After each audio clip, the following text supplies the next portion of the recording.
1.5 years. So we need to stop this war, to stop Russia, and we need support American and European partners. And we will do our best for this. So, I think we show that we are strong people, and we supported the idea of the United States, personally of President Trump, to stop this war, to make a diplomatic way of finishing this war. And we are ready for trilateral, as President said. This is a good signal about trilateral. I think this is very good. Thank you. Mr. President,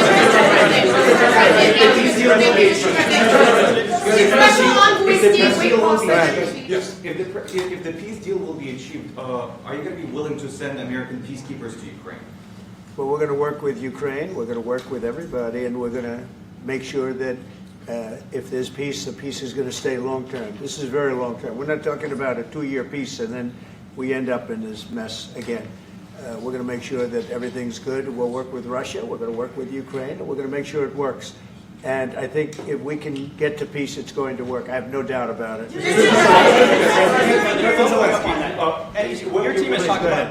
team has talked about security guarantees. Could that involve U.S. troops? Would you roll that out in the future? We'll let you know that maybe later today. We're meeting with 7 great leaders of great countries also, and we'll be talking about that. They'll all be involved, but there'll be a lot of help when it comes to security. There's going to be a lot of help. It's going to be good. They are first line of defense because they're there. They're Europe, but we're going to help them out also. We'll be involved. Mr. President, Vladimir Putin mentioned that the war will not end without addressing the root causes of this war. Have you had an understanding what are the root causes of this war? Well, look, the war is going to end. When it ends, I can't tell you, but the war is going to end, and this gentleman wants it to end, and Vladimir Putin wants it to end. I think the whole world is tired of it, and we're going to get it ended. It was, I've done 6 wars. I've ended 6 wars, and I thought this maybe would be the easiest one, and it's not the easiest one. It's a tough one. A lot of reasons for it, and they'll be talking about it for a long time, but they'll be talking about the others. Look, India, Pakistan, we're talking about big places. When you look at, you just take a look at some of these wars. You go to Africa and take a look at that. Rwanda and the Congo, Republic of the Congo. That's been going on for 31 years.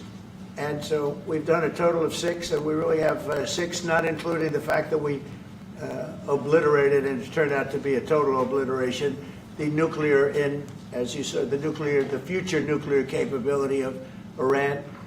And this one, I think we're going to get solved also. I feel confident we're going to get it solved. Thank you, Mr. President. Can you tell us about your conversations with European leaders and what they need to see to support an end to the war? Yeah, well, we're going to be meeting with a great representative group and 7 very powerful, very big countries and great people, all friends of mine and friends of yours. And we're going to have some suggestions made. They want to see peace. They would like to see peace. President, you said last in night the red. President Trump, do you think it's fair to for Ukraine and for Russia to achieve a lasting and durable peace if Ukraine cedes its territories that Russia hasn't yet conquered? Do you think it's a fair peace for Ukraine? We're going to have a lasting peace. Just to answer the first part of your question, we're going to have a lasting peace. I hope it's going to be immediately. I hope it doesn't have to go on. And I think people of the whole world is going to be very happy when that's announced. Mr. President, you posted on social media, Mr. President, a very touching letter from the First Lady. And the letter was hand-delivered to President Putin. And it calls for an end to the war, essentially, because of the children and the children's future.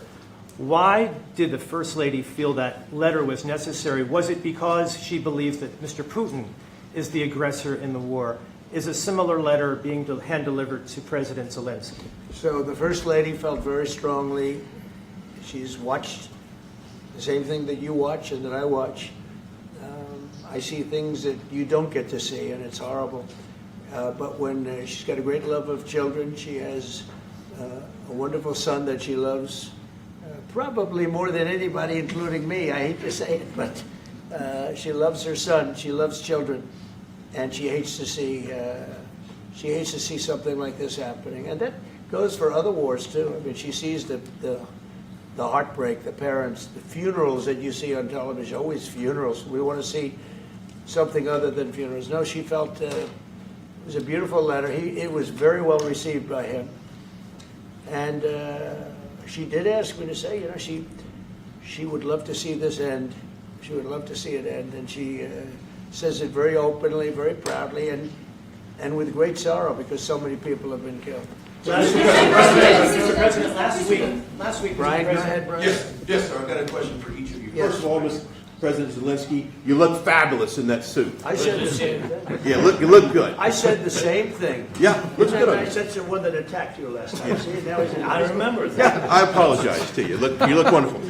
No, my first question for you, President Zelensky. In the same suit. You see, I changed, you are not. Maybe yours is much better. Real quickly, upon peace, God willing we get peace, are you open to holding an election in your country? Yes, of course. We are open for election, yes.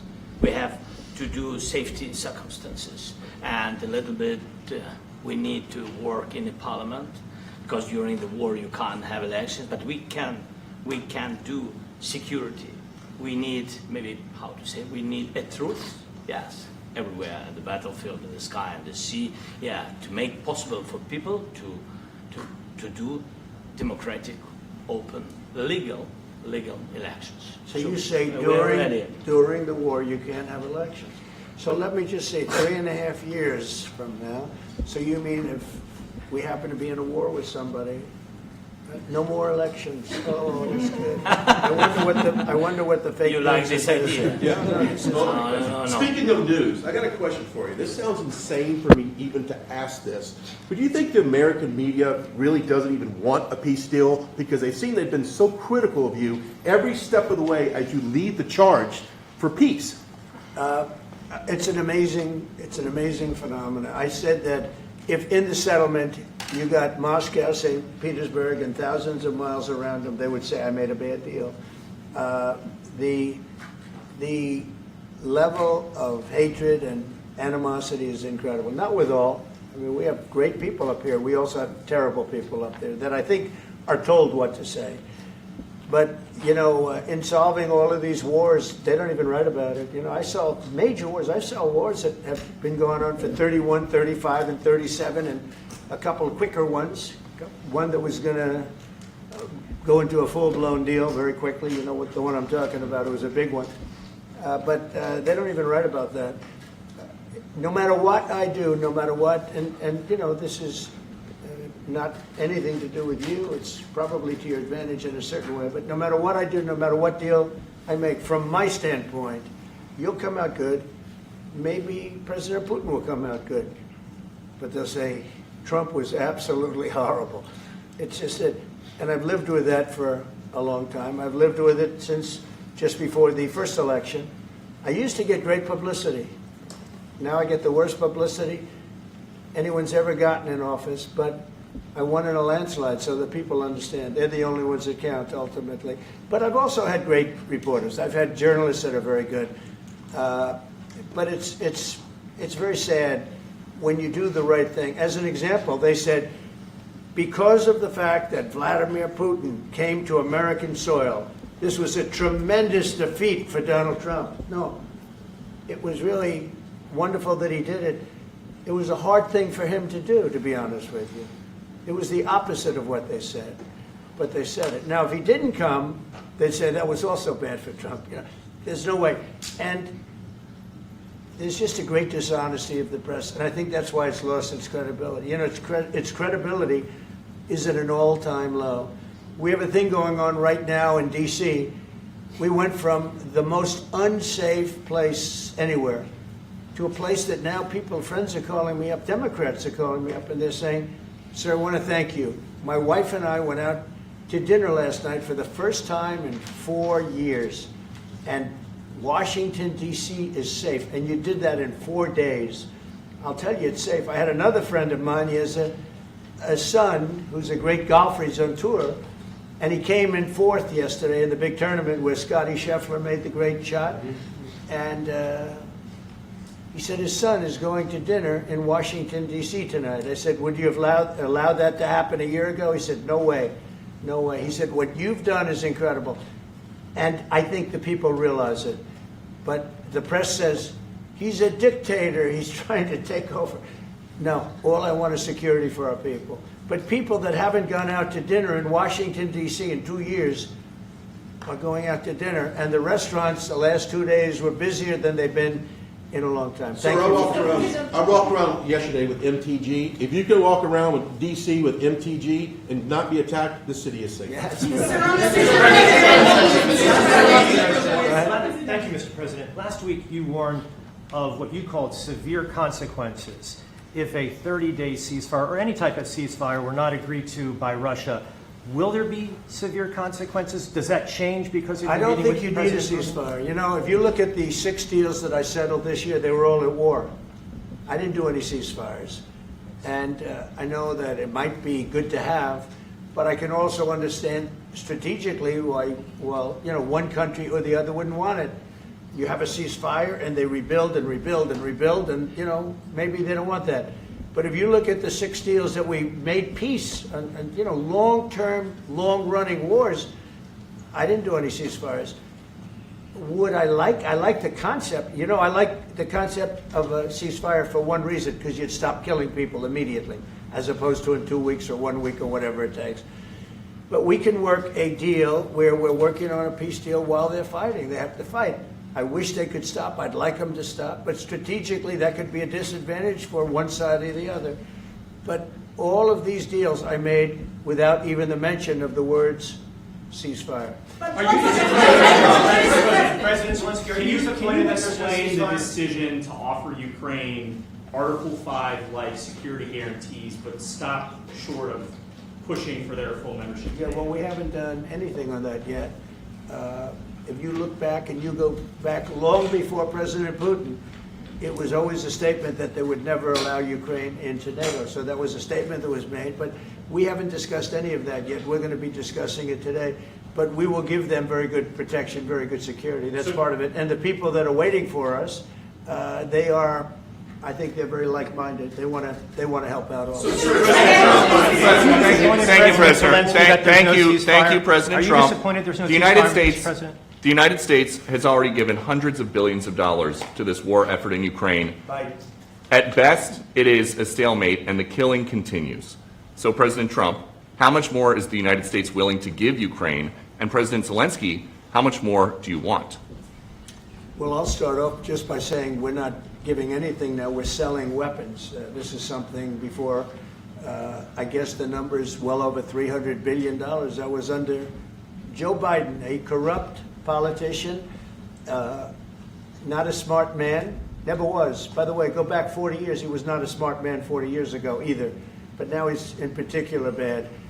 This was done by a corrupt administration that shouldn't have been in, and frankly, if the right results of the election were given, if I were president, this war would have never taken place, and he would have been very happy, because he would have liked to have seen. I mean, they went through hell. He went through hell. This war would have never happened, and the people that were killed, a couple of million people, a lot of people with soldiers and everything else, and the people that have been displaced and forced into other areas and other countries because of what's happened, none of that would have happened. And I'm just saying that he was a horrible president, whether it was the borders or this. He was just a horrible, corrupt president. Mr. President, you want to? I can. Thanks so much. So first of all, we have possibility now to buy weapon from the United States. We are thankful for this program and this opportunity. We are thankful for Europe. They pay for this, and through NATO program, for example, Pearl and etc. We have some programs where we can have some money to finance this, and this is a part. I think it's not a part for the war and to defend us. It also will be a part for security guarantees, to strengthen our army, to rearm Ukrainian army. This is very, very important. And it depends how much money we need to rearm. For example, the question of air defense, we spoke about it with President Trump, and I'm happy that we have now bilateral decisions and we work on it with production, American production. Nobody in Europe has so many air defense like Patriots, for example. We need it very much, and this is also about defending. I think the good news, we make the best military equipment in the world by far. You mentioned the Patriots. How good are they? Systems. We air have defense. systems, they're literally 100% foolproof.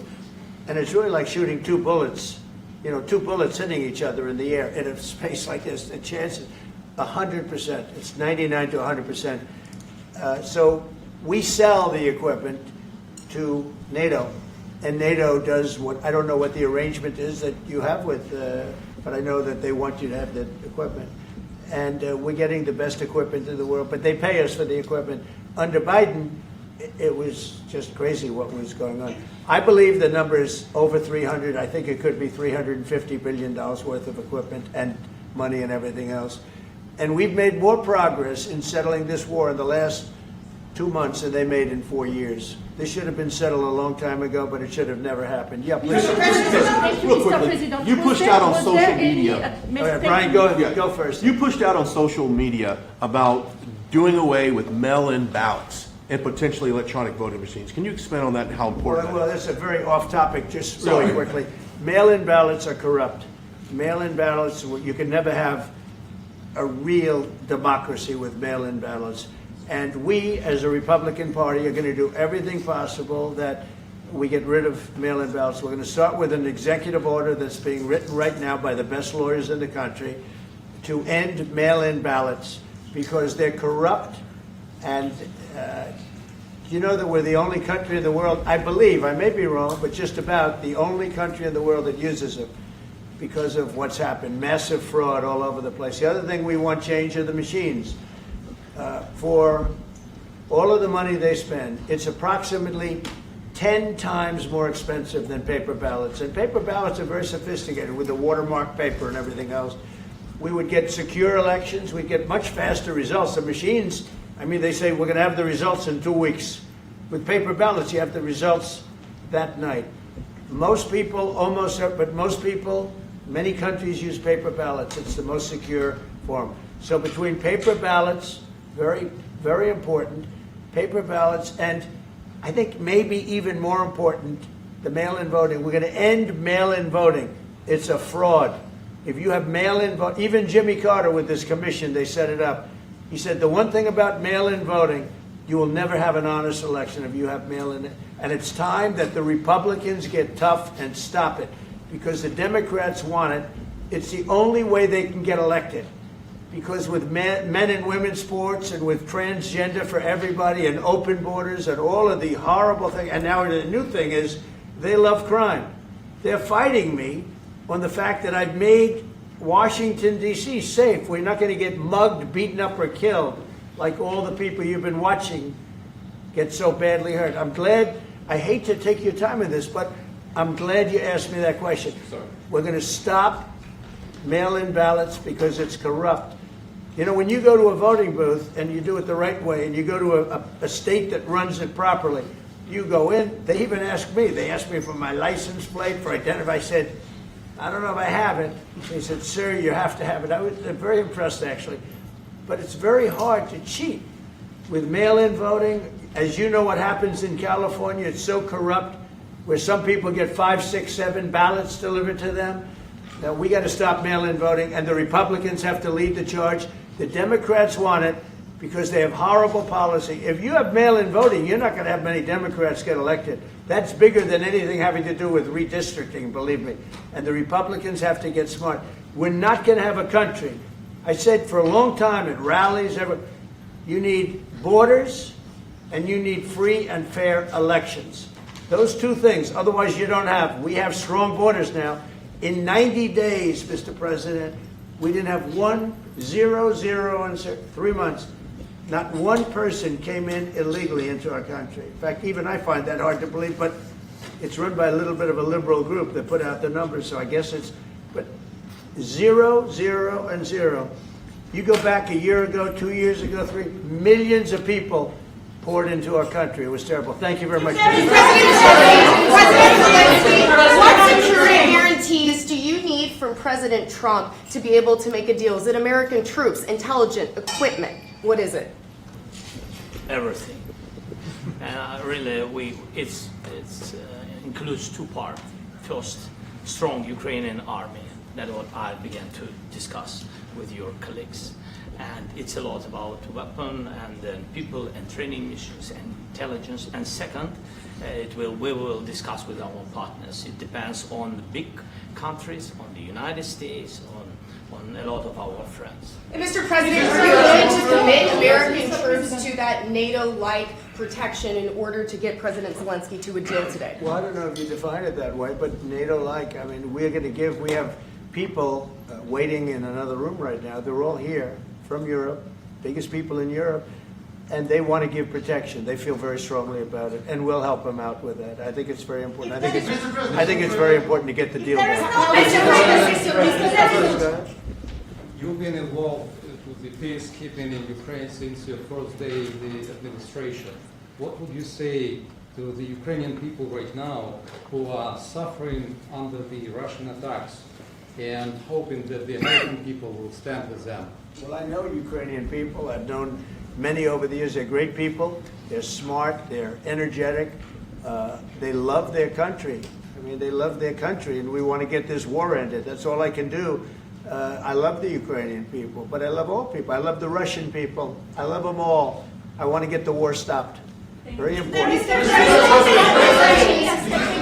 President, was there any aspect of your discussion with Vladimir Putin that left you disappointed? Look, we just spoke to, I was just telling the President, I just spoke to President Putin indirectly, and we're going to have a phone call right after these meetings today.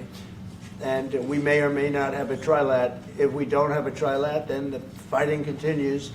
And if we do, we have a good chance. I think if we have a trilat, there's a good chance of maybe ending it. But he's expecting my call when we're finished with this meeting. Thank you very much, everybody.